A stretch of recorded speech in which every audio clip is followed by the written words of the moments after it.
یہ غالباً 18 ہجری کا واقعہ ہے۔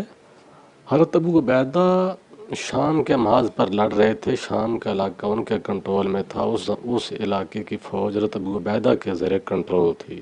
شام پر آپ نے قبضہ کر لیا تھا، تو چونکہ آپ کے پاس وہ مجاہدین بھی موجود رہتے تھے، تو وہ شام کے علاقے میں جو مجاہدین تھے ان میں سے کچھ لوگوں نے شراب پی تھی۔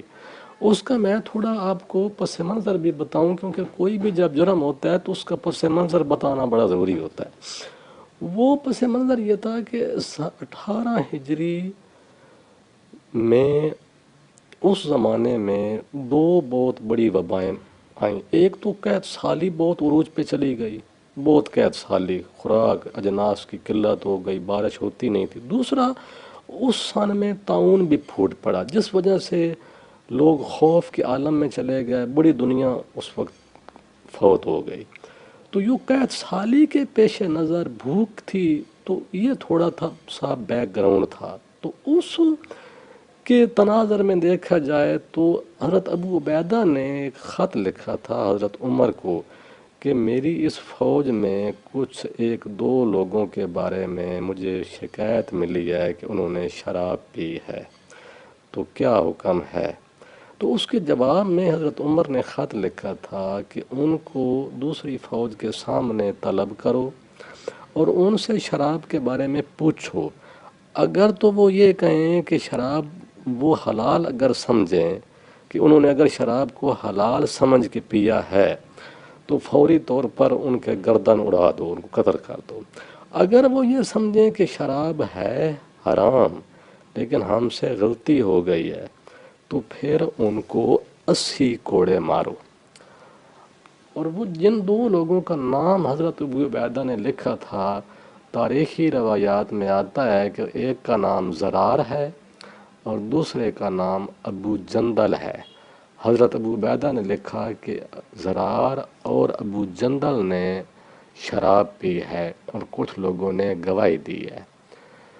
تو حضرت ابو عبیدہ کے پاس جب حضرت عمر کا خط آ گیا تو انہوں نے ان دو افراد کو طلب کیا، ان سے پوچھا، تو انہوں نے کہا کہ نہیں، ہم شراب کو حرام سمجھتے ہیں، لیکن ہم نے اس خیال سے پیا ہے کہ شاید ابھی مکمل طور پر منع نہیں ہے، کہ اگر ہم پی لیں تو نہیں گناہ، اگر ہم چھوڑ دیں تو بہتر ہے۔ ہم اس کنڈیشن میں تھے۔ تو حضرت عمر نے خط میں لکھا تھا کہ اگر وہ سمجھیں کہ حلال ہے تو پھر ان کو قتل کر۔ انہوں نے کہا کہ نہیں، ہم حلال نہیں سمجھتے، لیکن ہم نے یہ سمجھا کہ شاید اس میں کچھ گنجائش ابھی باقی ہے۔ تو اس وجہ سے پھر ان کو 80 کوڑوں کی سزا کا حکم دیا گیا۔ لیکن جب اس کا معاملے کا پھر حال یہ نکلا کہ جب ان کو 80 کوڑے کی سزا کا حکم ہوا، لیکن ابھی ان کو سزا ان پر نافذ نہیں ہوئی۔ حضرت ابو عبیدہ نے فوج کے سامنے حکم دے دیا کہ ان کو 80 کوڑوں کی سزا دینا پڑے گی، جو کہ حضرت عمر نے مجھے لکھا ہے۔ اس کے بعد ہوا یہ کہ ان دونوں نے کہا کہ آپ ایسا کریں کہ آپ فوری طور پر ہمیں 80 کوڑے نہ ماریں۔ اس زمانے میں جنگ جو تھی وہ روم کے فوجوں کے ساتھ بھی جاری تھی، کیونکہ حضرت عمر فاروق کے زمانے میں 3-4 مارچ ایٹ اے ٹائم چل رہے، ادھر فارس والا مارچ بھی چل رہا تھا، روم والا مارچ بھی چل رہا تھا، ادھر شام والا مارچ بھی چل رہا تھا، مصر والا مارچ بھی چل رہا تھا۔